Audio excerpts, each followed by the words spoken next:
Pulau Nyiragi, di Lombok dan Sumbawa. Dan kita tahu bahwa kita dalam tahun ini disebut sebagai pesiara-pesiara pengharapan. Harapan dalam Kristus itu tidak mengecewakan.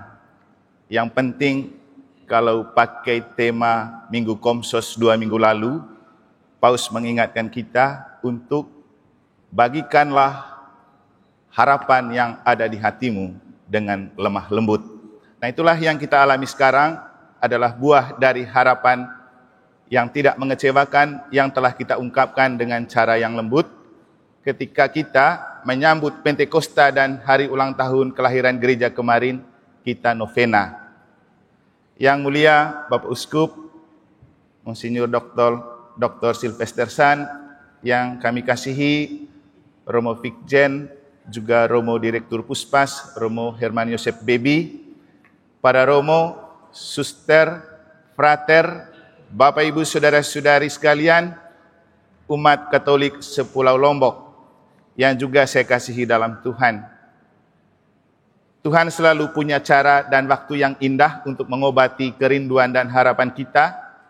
Ketika mungkin kita kebingungan mencari kesempatan kapan harus kita melalui pintu Yubelium atau Porta Santa yang ada di katedral, karena memang jauh untuk kita ke Roma. Tentu harapan itu dijawab oleh Tuhan sendiri pada hari ini, dan menariknya justru kata kunci dari tahun Yubelium ini ada dalam bacaan kedua Hari Raya Tritunggal Maha Kudus yang sudah kita dengar dalam bacaan kedua. Harapan dalam Kristus itu tidak mengecewakan. Oh, pas begitu. Sekali lagi, itu adalah jawaban Tuhan ketika sudah dengan cara yang lembut kita menyampaikan harapan kita dalam doa, karena salah satu isi doa kita adalah setelah kita dianugerahi Roh Kudus pada perayaan Pentakosta dan merayakan ulang tahun gereja kita yang ke-90, Tuhan selalu membuka jalan yang terbaik untuk pertumbuhan iman kita makin militan dan kontekstual dengan meneladani Bunda Maria. Hari ini Bapak Uskup telah membuka pintu hati Allah untuk kita umat di Lombok bisa melalui pintu Yubelium yang sudah diberkati dan boleh kita lalui sesuai dengan panduan yang ada di buku yang juga akan dibagikan. Ini adalah bentuk perhatian Tuhan untuk kita supaya kita juga bisa mendapat sentuhan belas kasih Allah karena melalui pintu Yubelium yang sudah ada. Kalau kita lihat di pintu nanti, waktu kita diberikan pembekalan oleh Romo Bebi bilang di pintu itu ada logo tahun Yobel di atasnya, sedangkan pernak-pernik kiri kanannya nanti diatur oleh pastor paroki bersama dewan dan umat. Lalu semalam saya tanya ke frater dan beberapa orang, kita taruh apa ya di samping logo itu.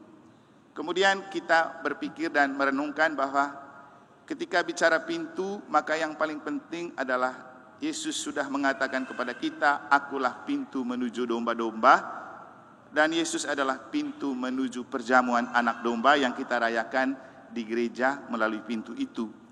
Maka saya bilang kita kembali ke hati untuk menjadikan hati kita pintu, dan kita sudah diberikan inspirasi oleh Bunda Maria tanpa noda untuk menjadikan hati kita yang bernoda disucikan. Maka di bagian kanan kita taruh logo Bunda Maria tak bernoda. Di dunia pintu itu adalah simbolik, disimbolkan dengan pintu gereja.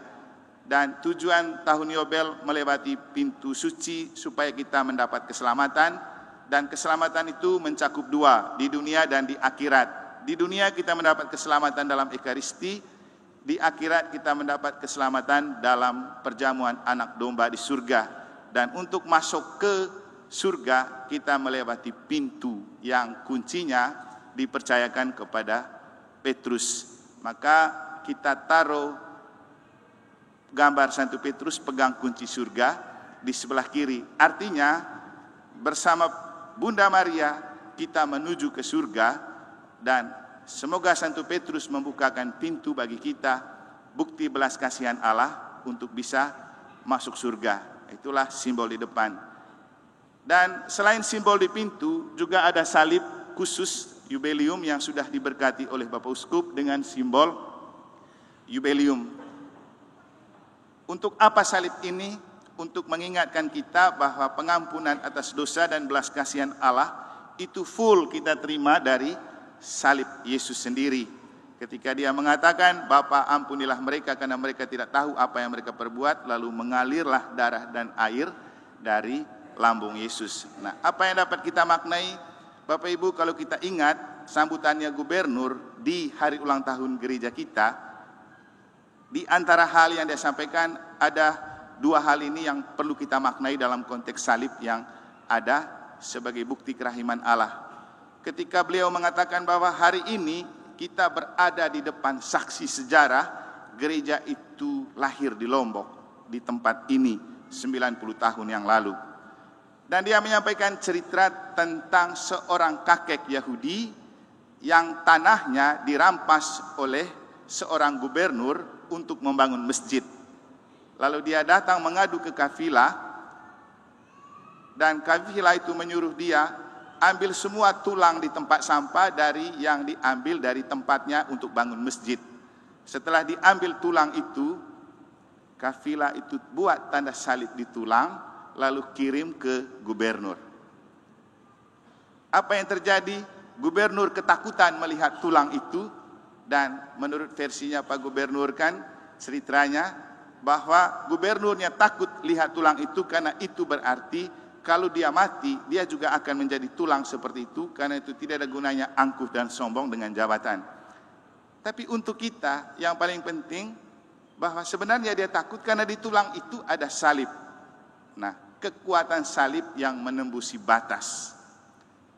Bapak Ibu Saudara-saudari, kita bersyukur karena hari ini sudah dipancangkan dan dipampangkan salib Yubelium di altar kita. Kita perlu datang menimba belas kasihan Allah di hadapan salib ini dengan melalui pintu Yubelium yang mulai hari Senin kita akan buka seperti yang sudah diumumkan, dan pintu itu kembali ditutup dan hanya dibuka untuk orang yang mau datang bersiarah dengan panduan yang sudah ada. Tadi dengan Pak Mikel kita sepintas mengatakan bahwa hanya orang yang sudah mengaku dosa yang melalui pintu itu sesuai dengan aturan panduan melewati pintu Yubelium. Nanti selanjutnya akan kita pertimbangkan apakah perlu juga kalau memang ada banyak umat yang pingin lewati malam, kita akan pertimbangkan dan sesuaikan dengan sikon. Nah, tadi setelah bicara dengan Romo Baby juga, Romo Baby bilang pintu itu cuma boleh dibuka untuk imam dan petugas misa. Misalnya hari Minggu besok bisa buka untuk imam dan petugas boleh masuk, setelah itu dikunci kembali, umat tidak bisa masuk sembarang. Dari tempat ini atas nama umat di Paroki Santa Maria Immaculata Mataram, Santo Antonius Padua Ampenan, juga Santo Yohanes Pemandi Praia Lombok yang ada di Pulau Lombok, mengucapkan limpah terima kasih kepada Yang Mulia Bapak Uskup yang telah membuka pintu hati untuk kita dibukakan pintu Yubelium, supaya kita tidak perlu lagi pergi jauh-jauh. Yang sudah sempat pergi, boleh lewat lagi di pintu ini. Tidak perlu dihitung melewati pintu ini, karena kita berdosa juga tidak pernah hitung kan? Setiap hari kita berdosa. Terima kasih juga kepada Romo Fikjen yang telah membuka jalan bagi perayaan hari ini dengan memberikan pembekalan kepada kita beberapa malam yang lalu, yang dihadiri juga oleh wakil dari Ampenan, Opa Barto sendiri dan Frater, dan beberapa umat dari Praia, juga para ketua lingkungan dan pengurus inti di paroki kita. Nanti kita akan perlu di lingkungan juga mensosialisasikan bagaimana melewati pintu ini, supaya kalau datang dalam kelompok KBG lingkungan, kita sesuaikan dengan panduan yang ada. Dan akhirnya terima kasih kepada Romo Romo Cece, Romo Boda, Romo Barto, Romo Iron, Romo Kristo yang telah merelakan waktu untuk sore hari ini kita bersama-sama membuka pintu untuk Pulau Lombok bagi pelayanan siapapun yang membutuhkan belas kasihan Allah.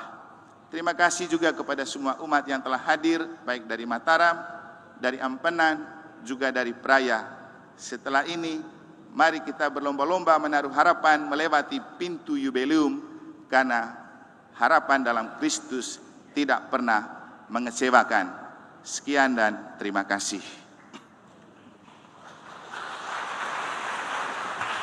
Dan dengan hormat, kami mohon Yang Mulia Bapak Uskup untuk menyampaikan satu dua pesan.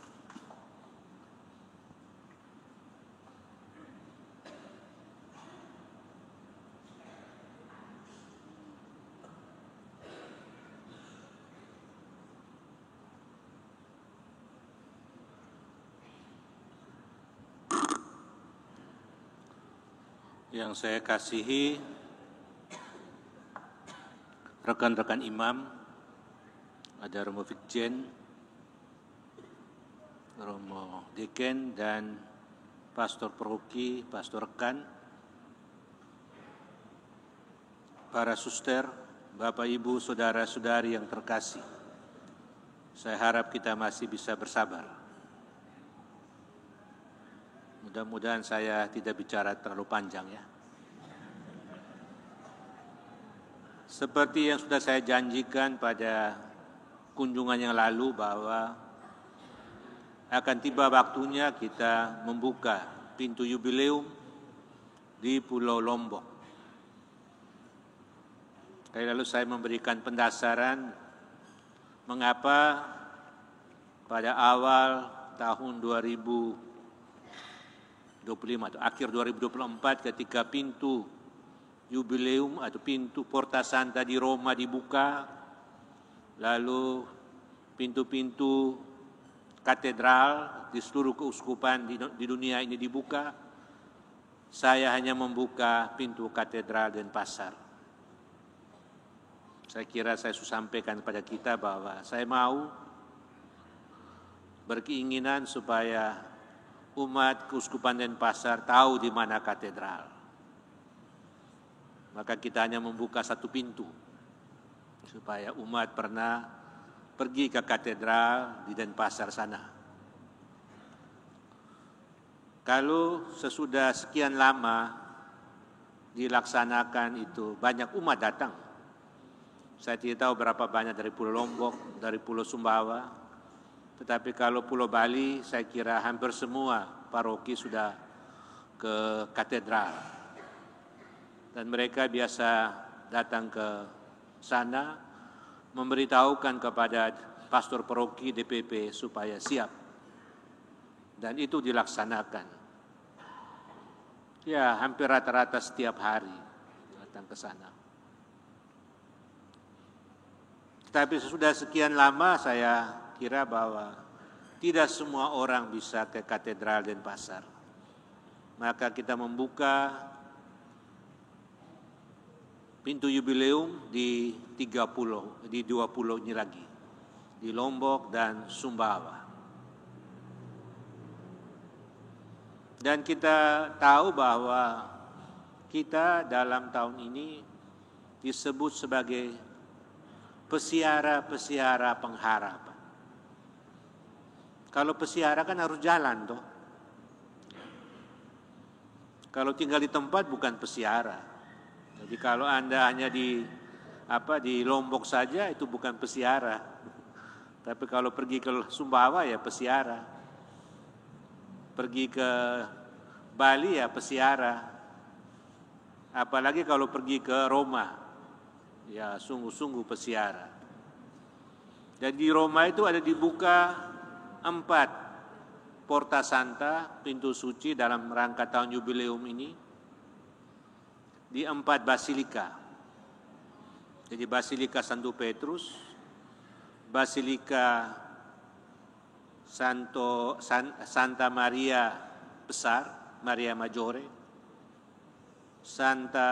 Santo Yohanes Lateran, itu katedralnya Uskup Roma, dan Basilika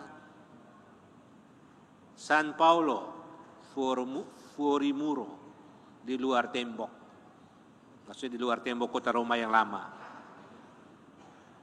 Jadi 4 pintu yang dibuka di Roma, karena memang itulah basilika-basilika yang memang punya Porta Santa. Kita sebenarnya tidak punya Porta Santa, karena ini kan pintu katedral yang biasa kita lewati setiap hari. Kalau Porta Santa di Roma itu tidak pernah dibuka di luar tahun jubileum. Ketika jubileum baru dibuka. Nanti sesudah tahun jubileum tanggal 6 Januari kalau saya tidak salah tahun depan itu ditutup, digembok lagi. Ya, ditutup total. Ya. Dengan tembok. Jadi selama 24 tahun tidak pernah bisa dilewati. Tahun ke-25 baru bisa dilewati lagi. Jadi itu simbolnya jelas. Ya. Tapi kita tahu bahwa di seluruh dunia ini di katedral-katedral tidak dibuat seperti itu. Maka kita menyebut pintu jubileum. Kalau yang mau menyebut Porta Santa bolehlah. Ya. Karena orang mendapat kesucian, kekudusan melalui pintu itu sesudah menyiapkan diri dengan baik. Ya. Ini masalah soal keyakinan iman kita bahwa kita tetap mempunyai pengharapan akan keselamatan melalui Yesus Kristus. Karena Yesus Kristus menyebut dirinya sebagai pintu. Dia menyebut diri, aku adalah pintu. Barang siapa melewati aku, dia akan memperoleh keselamatan. Jadi kalau ada orang yang bisa pergi bersiara ke kota Roma, silakan. Tidak ada orang yang bisa memaksa ataupun melarang. Semua boleh ke sana. Jadi para pesiara tahun ini memang luar biasa berlomba-lomba ke kota Roma. Jadi para imam yang ada di Keuskupan Denpasar ini, yang mau pergi pun saya tidak pernah mengatakan tidak boleh. Pergi, silakan. Ini kesempatan tahun jubileum. Jadi para imam biasanya menjadi dalam tur rohani ini mereka sebagai pembimbing rohani. Ya. Dalam tur siara harus ada pembimbing rohani semacam wajib. Jadi saya bulan Mei sampai awal Juni menyertai satu siara dan mengunjungi kota Roma lebih dulu, 4 Porta Santa itu. Dan semua peserta kelihatannya antusias. Memang tidak gampang memasuki Porta Santa itu karena manusianya luar biasa, berjubel ya, di kota Roma itu. Tetapi siara tidak semata-mata ke Porta Santa, karena sesudah itu siaranya ke Lourdes dan ke Fatima. Ya. Kita memberikan penghormatan kepada Bunda Maria yang adalah Ibu Yesus.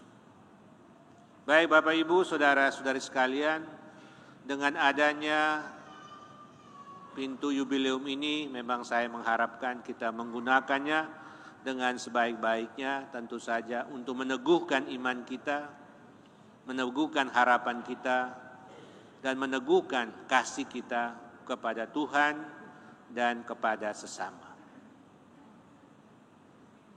Lalu pada hari ini kita merayakan Hari Raya Tritunggal Maha Kudus, Hari Raya Trinitas.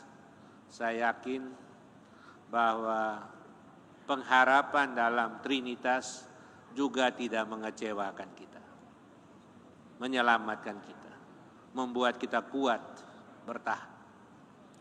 Maka dari tempat ini saya mengucapkan limpah terima kasih kepada Romo Baby, Fikjen, Direktur Pusat Pastoral yang sudah mempersiapkan segala sesuatu sehingga hari ini kita bisa melaksanakan pembukaan pintu jubileum di Pulau Lombok.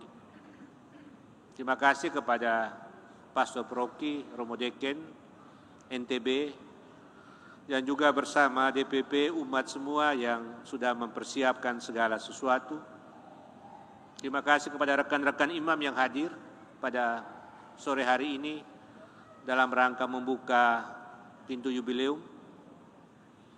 Terima kasih juga kepada suster, seluruh umat yang hadir pada kesempatan ini, di mana kita boleh merayakan Ekaristi pembukaan pintu jubileum pada Hari Raya Tritunggal Maha Kudus.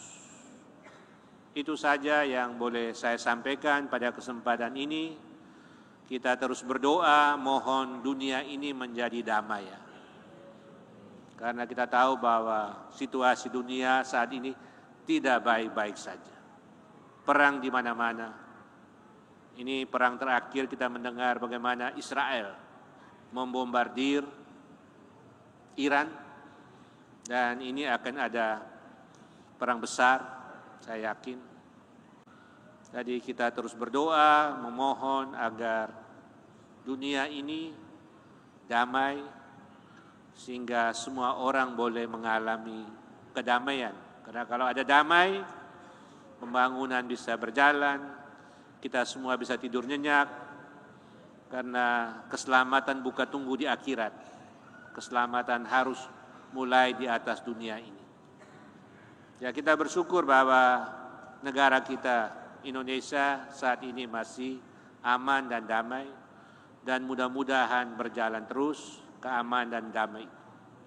Kita berdoa bagi dunia supaya damai bisa tercapai, dan itu kita harapkan dalam persatuan dengan Allah Tritunggal yang memang menunjukkan kepada kita tentang yang namanya persekutuan, komunio, persaudaraan yang telah tercipta di antara Bapa, Putra, dan Roh Kudus itu.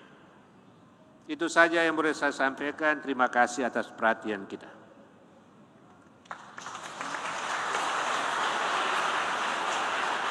Baik, terima kasih kami sampaikan kepada RD Eman dan juga yang mulia Bapak Uskup untuk sapaan kasihnya. Marilah kita menyiapkan hati untuk menerima berkat Tuhan.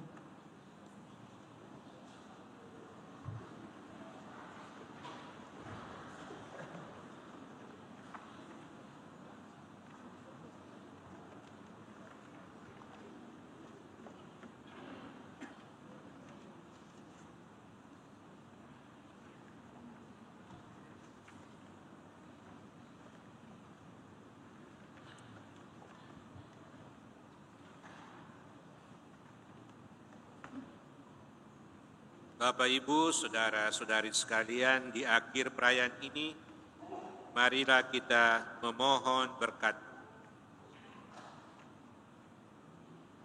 Terberkatilah nama Tuhan, mulai kini hingga selama-lamanya. Pertolongan kita dalam nama Tuhan, yang menjadikan langit dan bumi. Tuhan bersamamu.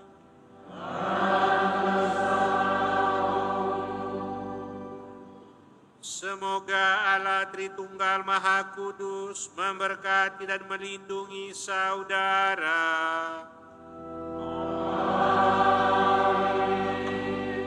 Semoga Dia menyinarkan wajah-Nya ke atas saudara dan berbelas kasih kepada saudara.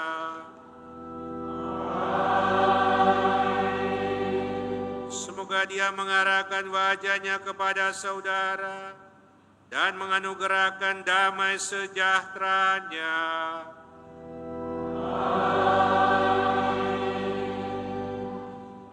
Dan semoga berkat Allah Tritunggal Maha Kudus, Bapa, Putra, dan Roh Kudus turun atas saudara dan menetap senantiasa.